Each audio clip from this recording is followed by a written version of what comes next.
না, কালবেলা তো আমি কোনো কিছু বলি নাই বা আমি এ বিষয়ে এখন কিছু বলছিও না, কারণ আমি মনে করছি যে এখন রাজনৈতিক বিষয়ে কোনো বক্তব্য দেওয়াটা উচিত হবে না। আমি যথাসময়ে আপনাদেরকে জানাবো, আপনারা খুব দ্রুতই জানতে পারবেন। আর নির্বাচন করব ঘোষণা দিয়েছি, নির্বাচন কোথা থেকে করবো এখনো ঘোষণা দেইনি।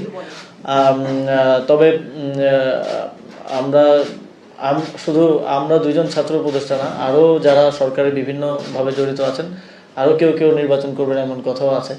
তো সবাই অবশ্যই, এটা এমন কোনো আইন নাই বা এরকম কোনো বিধিনিষেধ নাই যে আসলে নির্বাচনে অন্তর্বর্তীকালীন সরকারের উপদেষ্টা বা কেউ নির্বাচনে অংশগ্রহণ করতে পারবে না। তবে আমরা মনে করি এটা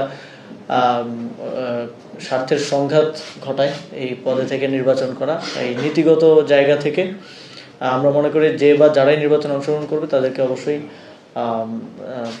এই নির্বাচনী কার্যক্রমে ঢুকে যাওয়ার আগেই পদত্যাগ করার প্রয়োজন, এবং সেভাবেই আমরা প্রস্তুতি নিচ্ছি। এবং বাকি সময়ে বা অন্যান্য বিষয়গুলো সরকারের উচ্চ পর্যায়ের সাথে আলোচনার ভিত্তিতে আপনাদেরকে জানিয়ে দেওয়া হবে।